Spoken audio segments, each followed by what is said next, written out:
Et rebonjour tout le monde.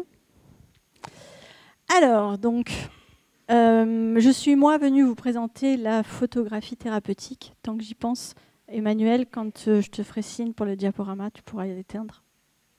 Merci beaucoup. Donc, la photographie est thérapeutique. Ça, c'est une constatation que j'ai faite au cours de mes années de travail. Donc moi, je suis photographe, je vous le disais tout à l'heure, depuis bientôt 15 ans. Et principalement, je faisais du mariage, du bébé, de la famille, du studio. Et dans tout ça, j'avais aucune idée du fait que la photographie soit thérapeutique. En fait, la photographie, c'était un souvenir familial principalement, un souvenir de joie. Et c'était très bien. Donc je vais vous raconter un petit peu comment je suis arrivée à me dire, mais en fait, la photographie, et je ne parle pas de thérapeute, là, je parle vraiment de l'image en elle-même, peut être thérapeutique pour la personne. Et ce, en soi, pour tous les photographes. C'est-à-dire qu'il y a pas mal de photographes dans la salle, et même de non-photographes, qui ont déjà vu ou donné une image en se disant « Elle me fait du bien, cette photo, je ne sais pas pourquoi, mais elle me fait du bien. » Voilà, ben moi, j'ai eu envie de savoir pourquoi elle faisait du bien, en fait. Préambule. J'aime bien ce mot, il fallait que je le place. Alors, en fait, en 2010, donc, je suis toute neuve en photographie, hein, je suis à ma première formation, et je rencontre parmi les formateurs, pas les formateurs, les personnes qui sont venues se former, il y a Daniel Vaccaro, que j'ai recontacté il n'y a pas très longtemps pour lui dire quand même, parce qu'il n'était même pas au courant de ce qu'il avait fait. Daniel Vaccaro est un photographe qui est MOF, qui était déjà assez proche de la retraite quand je l'ai rencontré. Et au cours d'une conversation tout à fait anodine, il parle du fait qu'il fait de la photothérapie. C'est quoi la photothérapie ? Il me montre des photos en noir et blanc de femmes qui crient, qui hurlent, qui machin. Je me dis waouh, qu'est-ce que c'est que ce truc ? Et il m'explique que les personnes qui font ces photographies expriment leur colère, leurs émotions, que c'est souvent des victimes de viol, des victimes... Je me dis, waouh, c'est chaud. Et vraiment, les photos étaient très... alors, je ne vous ai pas choisi la plus dure, parce que j'ai fait avec ce que j'ai trouvé. Mais vraiment, ces photos sont très prenantes. Et en fait, ça c'est resté dans un petit coin de ma tête. Mais j'ai continué à faire du mariage, du bébé, de la famille, tout ça, tout ça. Et puis, un jour, alors moi, c'est des copines qui sont arrivées et qui m'ont dit « Ah, ça serait bien qu'on fasse des photos un peu, tu sais... Ok. Alors, comment je vais faire ça ? Je ne sais pas trop, mais bon. Donc, grâce à ces copines, qui avaient... on n'avait pas 17 ans, quoi. Hein, on avait déjà 35, 40 ans. Petite jeune, quoi. Et je me suis dit comment je vais amener ça, parce qu'on n'est pas des petites bimbos, tout ça, donc on va essayer d'amener ça un peu sympa. Et donc j'ai appelé ces séances les séances Être une femme. C'est toujours le cas, elles s'appellent toujours les séances Être une femme. Et pour moi, l'idée, c'était d'exprimer tout ce qui faisait de nous une femme, mais aussi de se faire chouchouter, de passer du temps avec soi, de s'amuser, de faire un genre de striptease, parce que l'idée, c'était d'aller vers le nu, mais vraiment, c'était pour s'amuser. C'est tout. Ben, ça a pris une autre dimension un peu plus tard. Il s'est passé pas mal de choses dans ces séances déjà qui me faisaient poser des questions. Et puis un jour, il y a une cliente. Moi, je marche au déclic. Hein. Donc, il y a pas mal de choses qui se passent, etc. Puis à un moment, bof, il se passe un truc. Et là, c'est le déclic et hop, ça change tout. Donc, cette cliente-là, pour vous raconter son histoire, elle est venue avec une amie. C'est l'amie qui a pris la séance pour toutes les deux. Donc, dans le système que j'avais à ce moment-là, j'avais une amie, deux amies, pardon, une coiffeuse et une maquilleuse dans ma rue. Et donc, elles faisaient le tour, elles allaient à la coiffure, au maquillage, et après, elles venaient au studio. Et donc, quand elles venaient à deux, il y en a une qui faisait ce parcours-là, l'autre venait discuter avec moi au studio, ensuite, elle partait se faire maquiller, et la première venait faire la séance, etc. Donc, elles étaient tout le temps seules quand même. Donc, la copine qui s'est fait trimballer, elle arrive là, elle me dit « Je ne sais pas ce que je fais là, quoi. Franchement, je vous le dis, je ne sais pas pourquoi je suis venue. Excusez-moi, je me suis accrochée. » Il faut toujours faire rire les gens. Pardon. Donc, elle me dit, franchement, je ne sais pas ce que je fais là. Je suis venue parce qu'elle me l'a dit, mais franchement, je suis hyper pas à l'aise. Je ne sais pas quoi en faire. Je lui dis, bon, bah, tu n'es pas la seule, ne t'inquiète pas. Ça m'arrive souvent, ça va bien se passer, on va s'amuser. Et on commence la séance. Et au milieu de la séance, à ce moment-là, je lui montre une photo, comme je fais souvent. Au cours des séances, je montre la photo que moi, j'estime être la photo qui va créer un peu l'effet waouh. Et ben, ça se passe. Mais ça se passe et elle me dit merci. Mais le merci qui fait dire qu'il bon, s'est passé un truc, quoi. Et c'est pas un merci, oh merci, c'est sympa. Non, non, c'est le merci qui vient du fond du cœur. Et là, je me dis, bon, ça m'a tiré les larmes, j'étais super émue et je suis toujours quand je pense à cette séance. Et je me suis dit, bon, là, il va falloir quand même aller explorer. Évidemment, à ce moment-là de ma vie, je suis dans l'exploration de ma propre vie à moi. C'est pas super la joie et je suis en plein développement personnel. Je suis en train de m'étudier moi-même, ce qui va me permettre de me dire peut-être que je vais essayer d'étudier aussi les autres. Alors du coup, je pars en exploration. Me connaître moi et apprendre sur l'humain.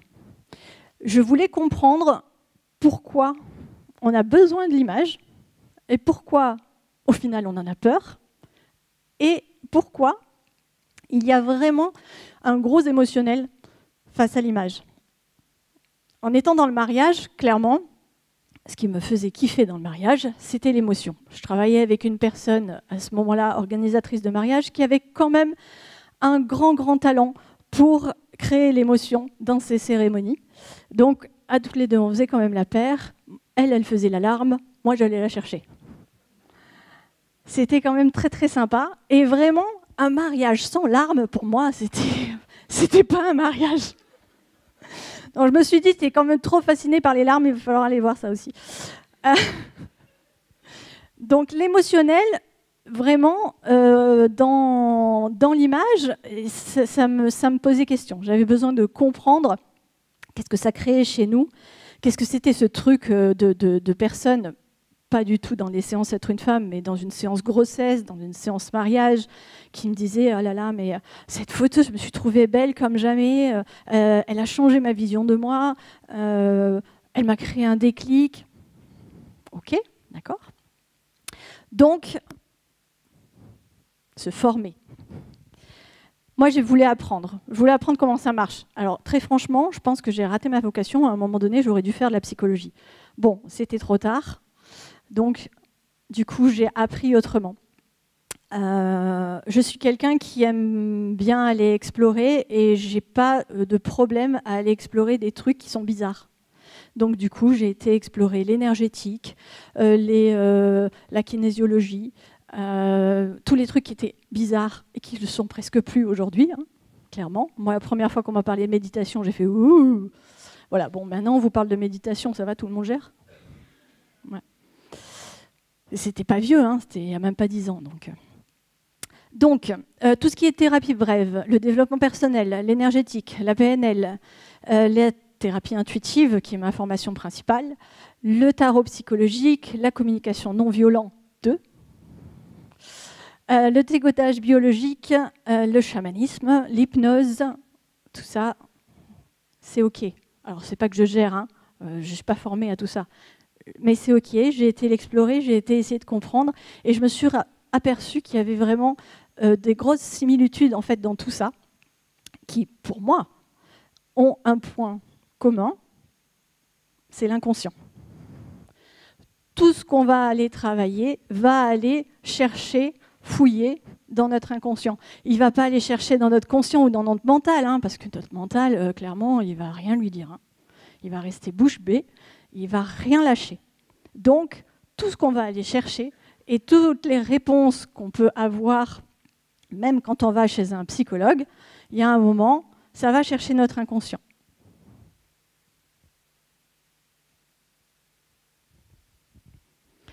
Du coup, je me suis dit, je vais écouter l'inconscient.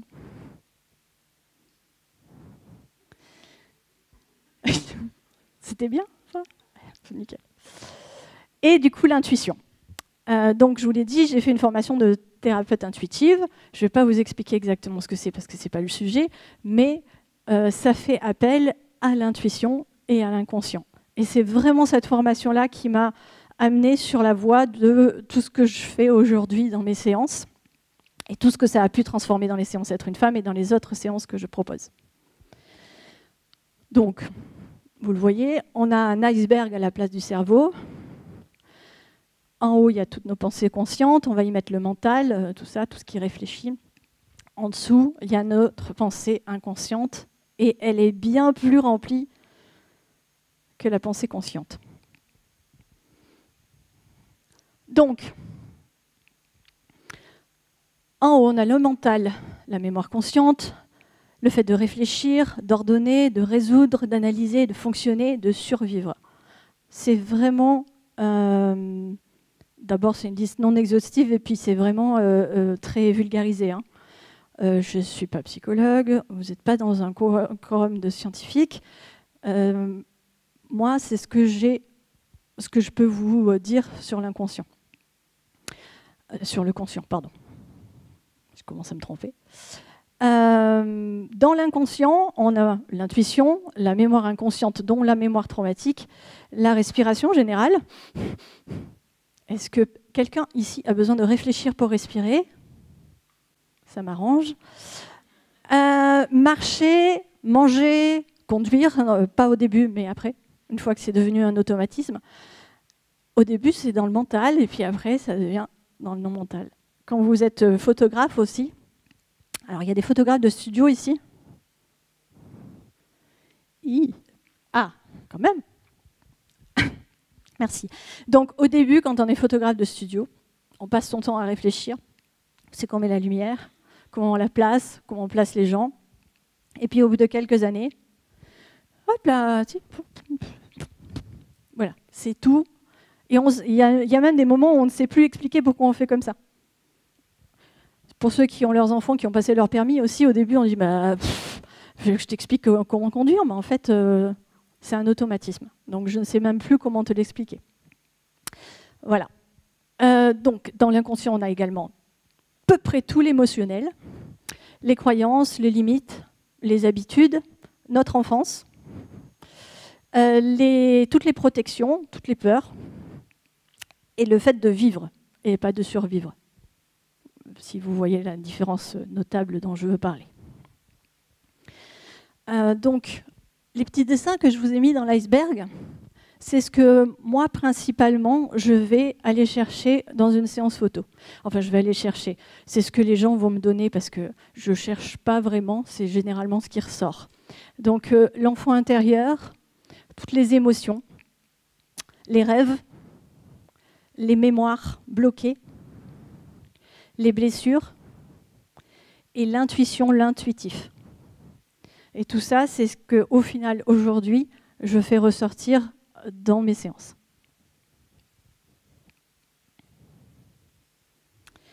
Donc, aujourd'hui, j'ai deux types de travail, la photographie thérapeutique et la photothérapie. Parce que moi aussi, j'ai suivi le cursus d'Élodie, que je n'applique pas du tout, en fait, parce que je l'ai mis à ma sauce avec mes autres formations. Mais ça m'a permis de faire vraiment la séparation entre ce que j'appelle la photographie thérapeutique et ce que j'appelle la photothérapie. Donc pour moi, déjà, la photographie thérapeutique, ça s'adresse à des photographes. C'est un travail artistique qui va permettre de mettre la personne en valeur, qui va aller travailler principalement sur l'estime de soi, sur la personne. On va, comme mes séances Être une femme en fait, on va faire ce travail-là. Mais dans la photographie thérapeutique, on y met vraiment une approche, un accompagnement. On décide, comme le disait Milena, que, on décide comme un boss, que ce qu'on veut amener dans la séance, c'est ça.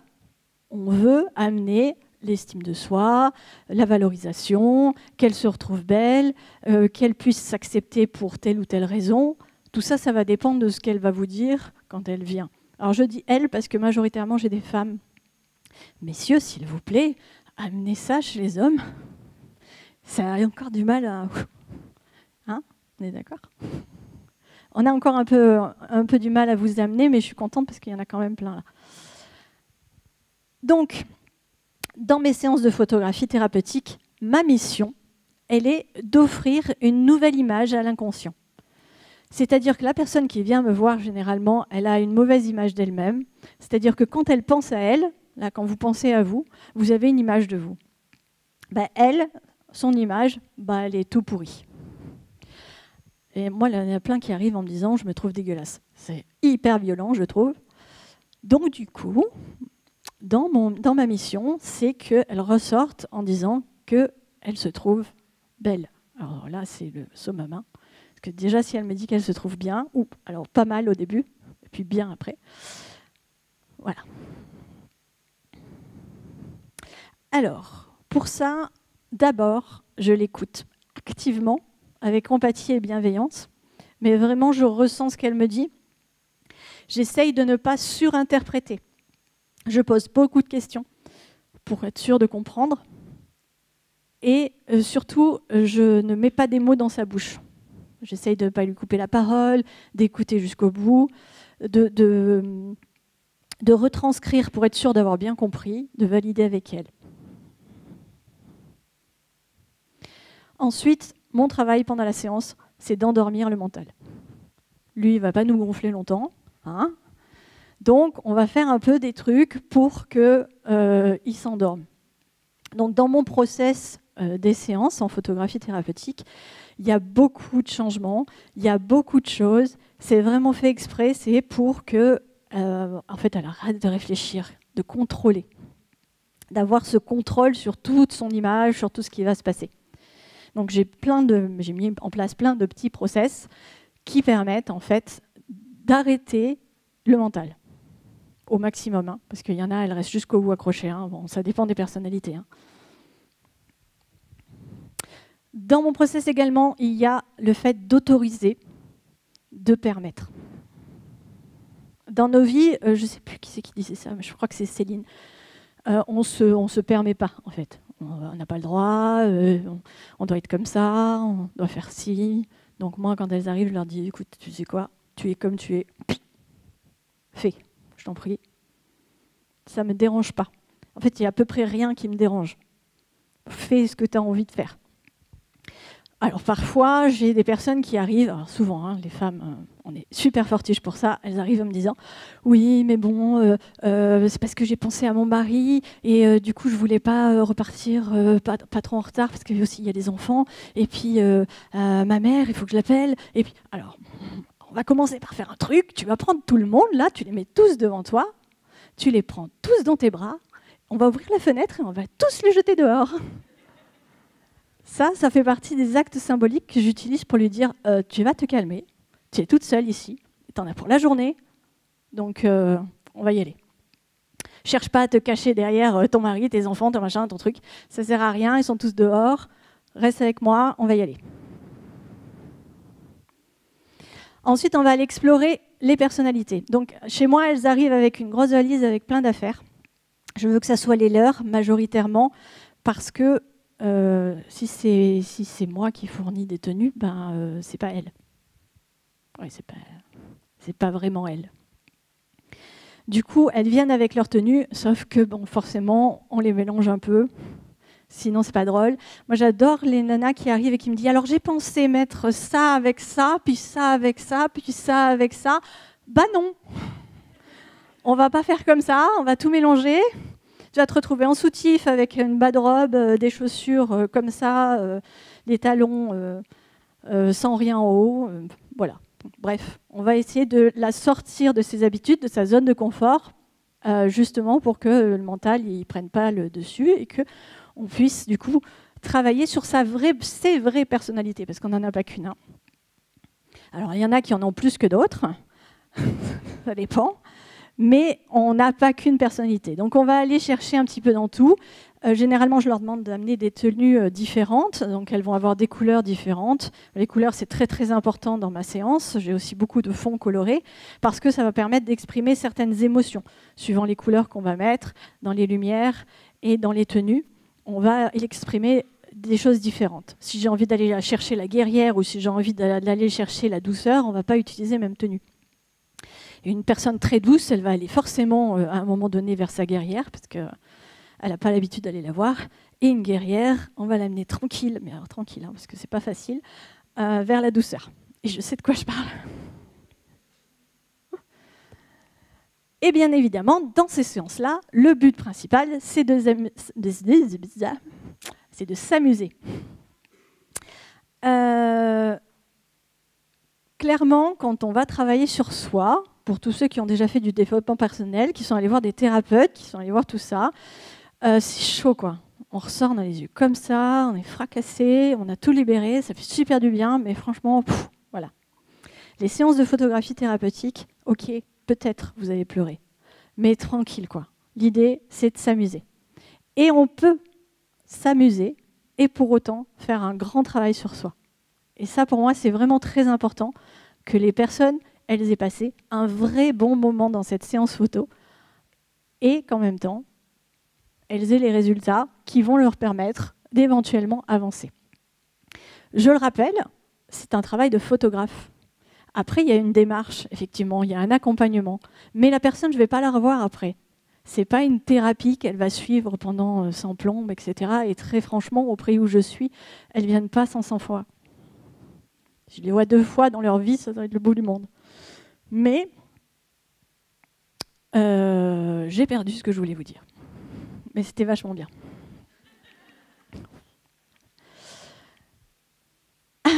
Ouais, c'est ça. Bon, bref, elle s'amuse. Merci. Merci, il y en a un qui suit dans la salle. Hein.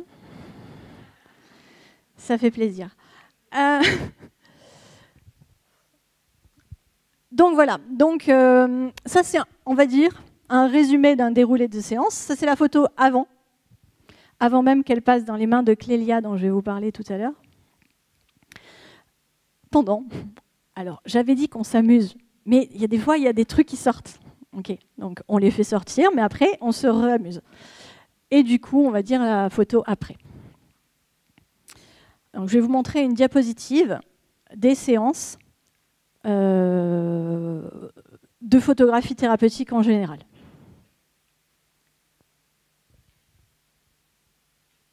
Ah, ça ne m'éteint pas, moi ?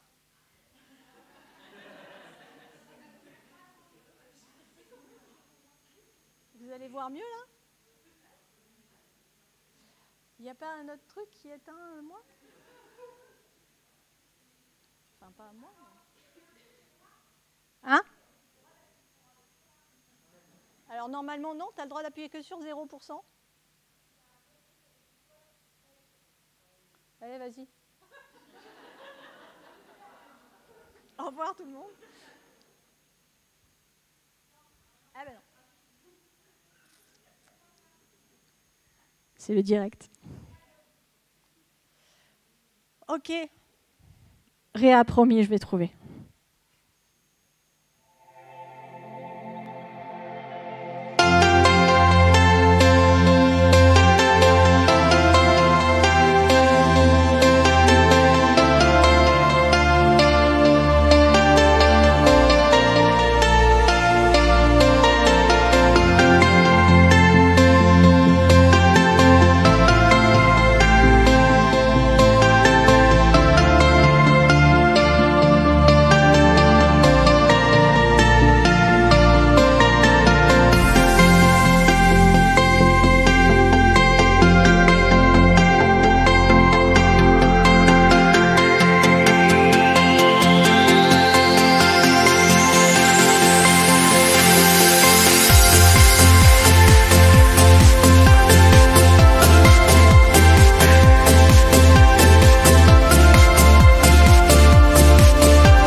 Merci. Alors, on ne voit pas très bien les noirs, etc. Je suis désolée. Voilà. Je le mettrai sur Instagram. OK. Donc, voilà ce que ça donne sur les séances de photographie thérapeutique. Vous voyez, bon, les personnes n'ont pas l'air de souffrir, même s'il y en a certaines qui expriment quelques bricoles. Majoritairement, on est là pour aller vers soi, dans la beauté et dans l'estime de soi et s'amuser.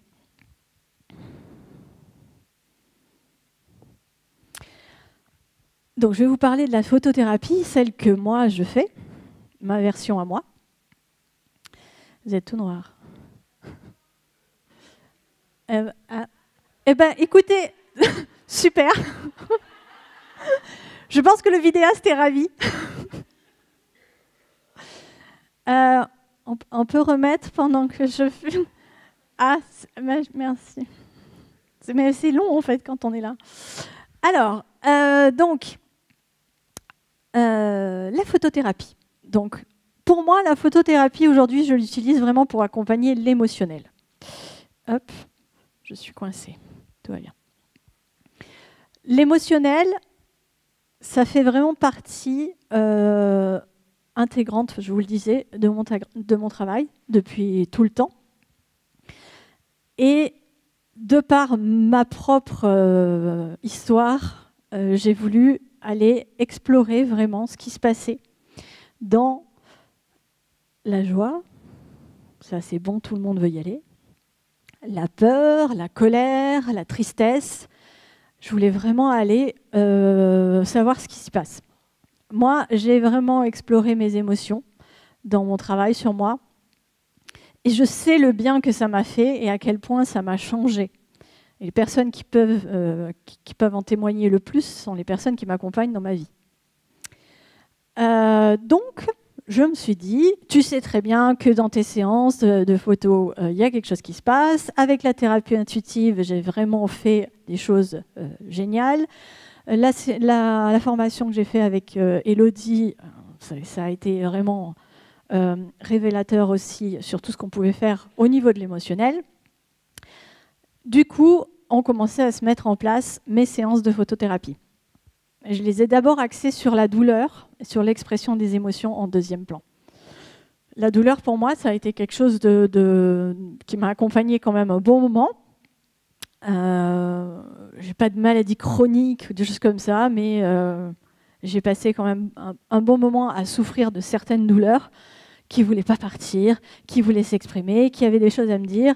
Super, on a décodé, on est allé voir. Mais bon, il y a un moment, c'est des douleurs qui sont dedans et qui ne se voient pas. Les gens ne les voient pas. Et en fait, je me suis dit, à quel moment je ne pourrais pas exprimer ces douleurs-là en photographie? Et effectivement, ça marche très bien.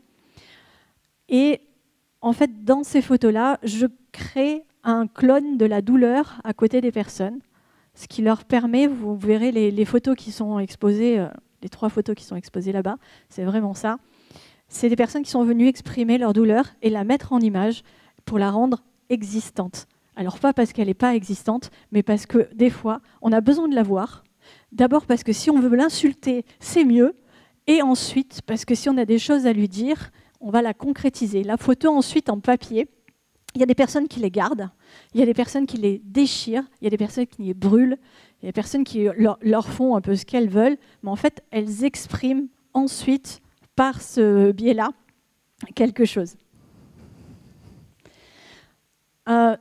Donc là, sur cette séance-là, on a travaillé sur les 3 axes de la photothérapie chez moi. Expulser l'émotion ou la douleur, les blocages, la laisser sortir, la laisser s'exprimer. Il faut que ça sorte. Ensuite, la deuxième partie, c'est prendre position. Ça, je ne veux plus. Je veux que ça se passe comme ça. Ça sera ça.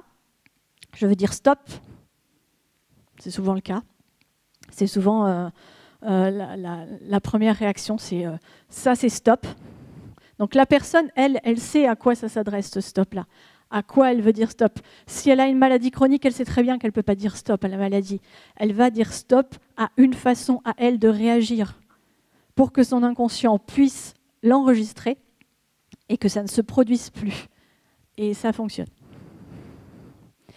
Et la troisième partie, parce que moi j'aime bien quand même finir dans quelque chose de plus léger, je ne laisse pas repartir les gens avec tout le truc trop lourd. Donc on finit sur une partie de libération où la personne va pouvoir aller vers elle, elle va composer l'image qui va lui faire du bien, et si possible qu'elle va garder sur sa table de chevet comme là, c'est là, vers là que je veux aller, et l'acceptation. Donc j'utilise ces outils-là, hein, tous les outils dont je vous ai parlé, ou plus ou moins. Tous ces outils-là, je les utilise pendant la séance, suivant les besoins de la personne, évidemment, parce qu'on ne sait jamais ce qui va se passer dans la séance. Et du coup, j'ai un deuxième diapo.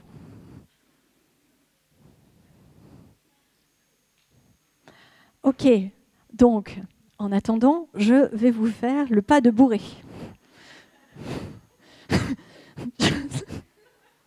Bon, l'avantage, c'est que je me fais rire, c'est déjà ça.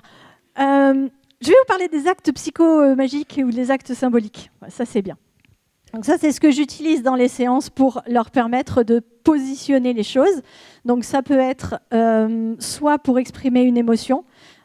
Sortir une émotion ou sortir un cri, c'est pas si simple. Vous avez déjà crié comme ça pour exprimer votre truc? Ouais, bah ouais, mais toi, évidemment. Mais les premières fois, c'est pas simple. Il faut aller le chercher. Donc, du coup, je leur fais faire le système de la machine à laver. Donc, je leur demande de mettre la main sur le ventre et de fermer les yeux, parce que c'est quand même beaucoup plus facile en se coupant de moi. Et de mettre tout ce qui les... Alors, je suis désolée pour le terme, hein, tout ce qui les emmerde, tout ce qui est moche, tout ce qu'elle n'a pas envie, les gens qui la gonflent. Tu mets tout, tu rassembles tout dans le ventre, tu le sens, tu sens, en fait, elle va ressentir cette boule. Moi, je la ressens aussi, en fait, en général, pendant la séance. Et je lui dis, bon, voilà, tu vas tout chercher. Tu vas chercher tout partout dans ton corps, tout ce qui te gonfle, tout ce que tu ressens, qui n'a plus rien à faire là. Tu le rassembles, tout ça. Tu fais tourner comme dans une machine à laver. Et une fois que tu le sens, tu vas tout faire remonter, tu vas tout sortir. Et tu pousses le cri que tu veux, peu importe. Moi, je la regarde faire et au bout d'un moment, maintenant, je ressens le moment où ça va sortir. Je lui dis 1, 2, 3. Ça sort. Comme ça sort. Et ça la libère de tout ou partie de ces choses-là. Parce que, toujours la même chose, c'est un message à l'inconscient de lui dire que, bon, bah, ça c'est bon, en fait. On va le prendre et on va le jeter. Mais il y a un acte qui le dit. Parce que juste le dire, bon, allez, c'est bon, on arrête, on n'en parle plus, ça ne marche pas. Je suis sûre qu'il y en a plein qui ont essayé, ça ne marche pas. Par contre, quand on va mettre une intention, quand on va mettre vraiment une pensée, quand on va faire une action autour, là, ça fonctionne. Alors peut-être qu'il va falloir le faire plusieurs fois sur des gros cas, mais en tout cas, ça va libérer une grosse partie.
Vous êtes toujours vivant.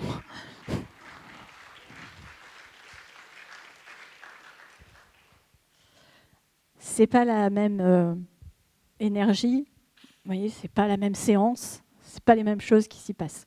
vous n'êtes plus du tout dans la même énergie après ces images-là qu'après les images d'avant, ni la musique d'ailleurs, hein, mais tout est lié. Ok. Donc, au fur et à mesure de ce travail et de mon avancée, en 2019, on a commencé à me demander des formations pour les séances Être une femme et la photographie thérapeutique. Et donc, du coup, est arrivé Estime début 2020, juste avant le truc. Donc, cette formation, au début, je ne savais pas du tout comment j'allais l'amener. J'ai toujours dit que je n'étais pas une photographe technicienne. Je ne suis pas là pour donner de la technique aux gens, leur dire comment ils doivent éclairer, comment ils doivent faire, etc. Moi, mon idée, c'était vraiment de leur expliquer ce qui se passait dans une séance.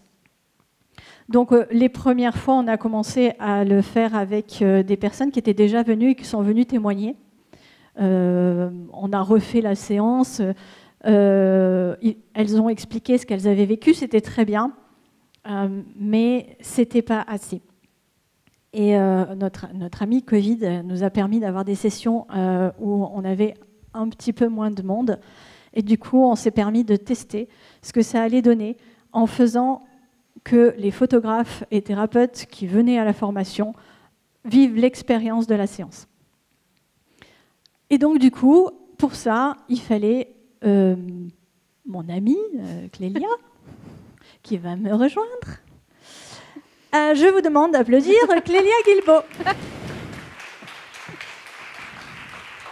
Je me mets où? Tu te mets où tu veux? Je vais te présenter d'abord. Je me mets là, sinon je suis derrière l'ordi ici. Ah oui, t'as retenu, c'est bien. Alors, donc Clélia, elle est maquilleuse-coiffeuse, humoriste à ses heures perdues, mais pas là tout de suite, je me prête. Et c'est elle qui fait tous les maquillages, les coiffures dans mes séances Être une femme. Quand j'ai créé la formation Estime, la première personne que j'ai été voir, c'est elle, en lui disant si je fais la formation, en fait, il faut que tu sois là. Et tu ne vas pas être là juste pour être la maquilleuse-coiffeuse, parce que tu as un rôle principal à jouer. Moi, dans ces séances-là, sans Clélia, je ne fais pas du tout le même boulot, quoi. Les nénettes, elles viennent me voir pour se voir autrement. Elles ne vont pas arriver, je ne vais pas les prendre en photo telles qu'elles sont tous les jours. Je vais les mettre en beauté, les mettre en valeur. Et donc, du coup,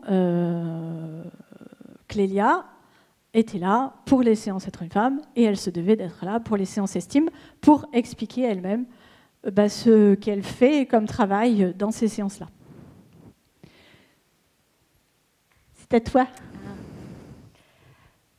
Bonjour.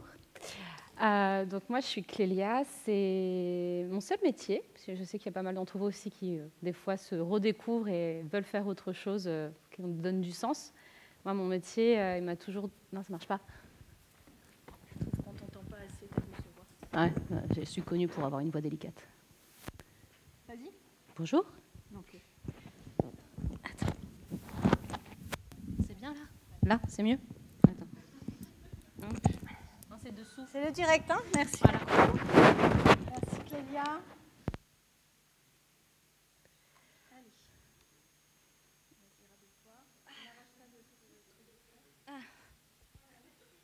C'est mieux? Voilà. Je suis connue pour avoir une voix assez piquante, on va dire ça, faute de mieux. Donc une voix douce, ça n'allait pas. Du coup, avec Pris, on s'est découverte quand tu as changé de studio et que tu as fait venir une maquilleuse-coiffeuse à ton studio, plutôt que, comme elle expliquait au début, où la personne sortait du studio, se faisait coiffer, se faisait maquiller, puis ensuite venait te voir. Donc là, tout se passait dans une bulle. Et ma partie, ça permet aussi à la personne qui vient, donc déjà quand elle arrive, elle fait « Ce matin, j'ai failli pas venir, j'ai sorti un bouton de fièvre, il lui est arrivé toutes les crasses du monde, la voiture qui démarrait pas, enfin tout ce qui fait que ça peut être un peu compliqué de passer la porte. » Et de tout de suite aller en... Donc j'ai la photo avant, vous avez vu, ça peut être un peu devant le studio, comme ça. Et ma partie, moi, c'est smooth, je suis là pour toi. Comment tu te sens jolie? Qu'est-ce qui fait que tu te sens jolie? Et voilà, je vais te bichonner, c'est souvent, je pense, dans la vie de beaucoup de gens ici, on va à 100 à l'heure et le moment où on se pose, on se dit non, là je prends une journée pour moi, elles sont quand même super rares ces journées et on a envie d'en profiter, même si on sait que c'est des journées qui peuvent être émotionnellement un peu fortes. On reste quand même dans des journées où on va être dans la joie. Les séances Être Femme, elles sont dans la joie. Et du coup, d'avoir ce moment-là où ça fait 4 ans que je ne suis pas allée chez le coiffeur, une crème hydratante, moi je me nettoie la peau au savon de Marseille, voyons. J'en ai beaucoup. Vous êtes photographe, vous savez qu'en photo, la peau, ça peut être quelque chose de compliqué à mettre en valeur. Et surtout, si vous ne voulez pas en fait, dénaturer les gens, entre guillemets, je prends des pincettes sur la retouche. Il y a la retouche excessive et la retouche nécessaire. D'avoir une peau qui est préparée, on va dire. Mais même des fois, ça peut être juste une crème hydratante et une poudre. Il n'y a pas besoin de faire des caisses de maquillage pour avoir une belle peau et du coup avoir de la liberté, vous, sur vos photos et de ne pas avoir trop de retouches derrière. Et ça permet à ma cliente, en fait, de moi, ce moment-là, je peux lui donner plein de conseils. Voilà, je te conseille tel ou tel produit et tout, des choses comme ça lui fait du bien. Et quand elle se voit dans le miroir et qu'elle se trouve belle, des fois, j'ai des personnes qui elles peuvent craquer déjà à ce moment-là. Ça fait tellement longtemps qu'elles ne se sont pas juste regardées et trouvées belles. Et ensuite, de lâcher. On parle aussi de lâcher le contrôle, de lâcher le mental. Et si pendant toute la séance, leur truc, ça va être... Alors moi, j'ai les cheveux bouclés. Je suis toujours obsédée de comment mes cheveux tombent. Voilà, ça fait partie de mon petit charme. Faut que ce soit bien. Faut que ce soit bien parce que je sais que juste si ma mèche, elle est comme ça, moi, je m'aime sur la photo, je vais être dans le contrôle de ça. Il va falloir avoir un travail supplémentaire qu'elle doit amener pour que je lâche cette putain de mèche. Alors que si moi, quand je la vois elle se voit dans le miroir, elle a fait c'est bon, je sais que Clélia, en fait, elle a tout fait pour que je sois bien. Et que déjà ça, je peux le poser. Je sais que quand je me trouve dans le miroir, déjà, je me trouvais jolie. Donc pourquoi est-ce que devant l'appareil, je ne me trouve pas jolie? Après, il y a tout ce qui va être de posture, de me sentir ridicule, tout ça, d'oser. Mais là, on sait c'est OK. C'est lâché. J'ai pas fait exprès. Stéphanie, je te donne.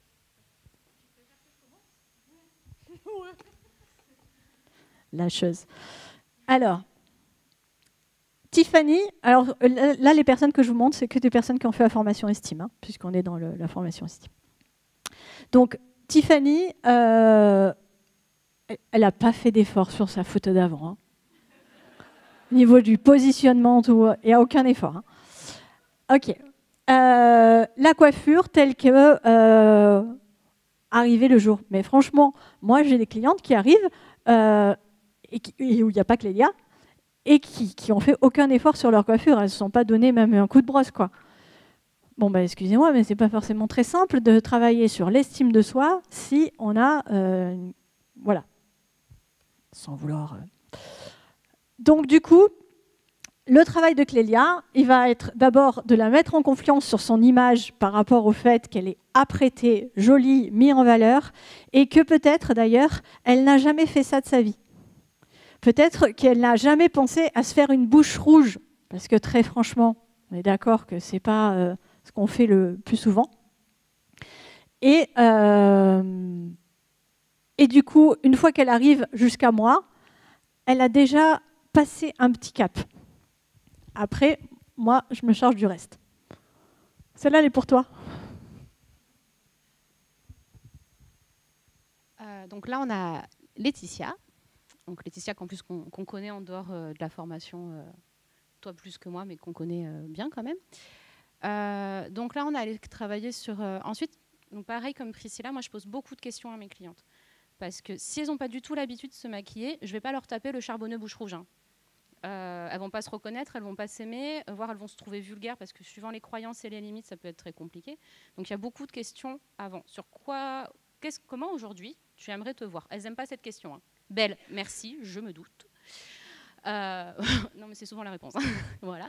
Donc, qu'est-ce qu'on va aller travailler? Donc là, on a essentiellement des photos où on voit, entre guillemets, mes maquillages, mais il y a aussi des fois des mises en beauté où, en fait, non, moi, j'ai juste envie de me sentir naturelle et on va aller faire quelque chose de juste hyper naturel, faire une belle peau. La plupart d'entre vous travaillent en studio pour les photographes, je crois. Non, peut-être, un jour. Bref. En studio, suivant les lumières que vous utilisez, vous allez tout écraser. Si vous travaillez en lumière plate, Ouais, je connais un peu. Lumière blanche, fond blanc, vous allez tout écraser. Vous perdez des ombres. Et au contraire, quand vous allez travailler en lumière plus rasante, là, vous avez tout qui ressort. Il y a un spot, vous avez le volume, c'est foutu. C'est vrai. Donc là, mon travail, bon, les volumes, je ne peux rien faire.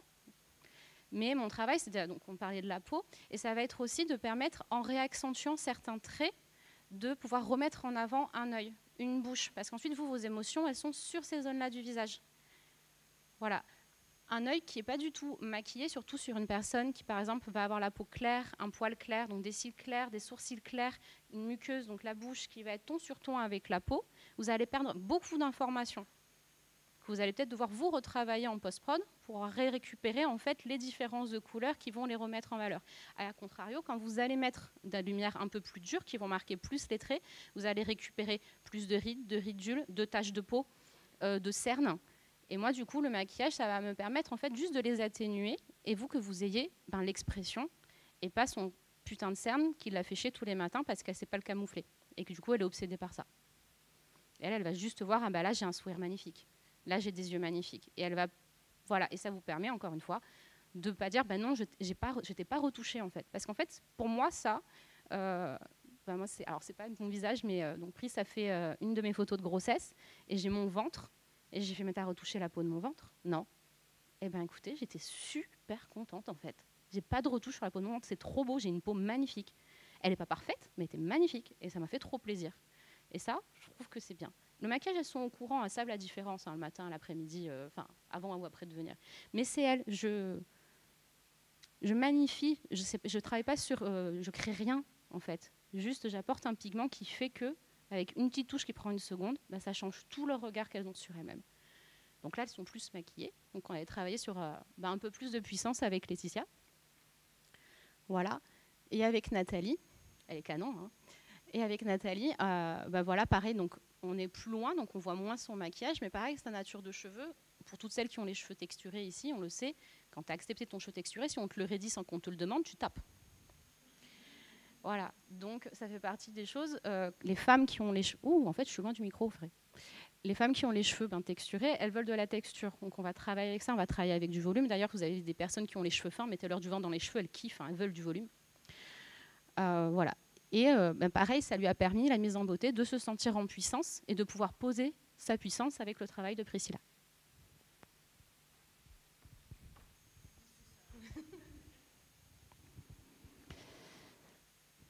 Ok, alors nous sommes à Time, donc du coup, nous allons finir par, dans la formation Estime, venez vivre l'expérience, et c'est parti.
Merci beaucoup.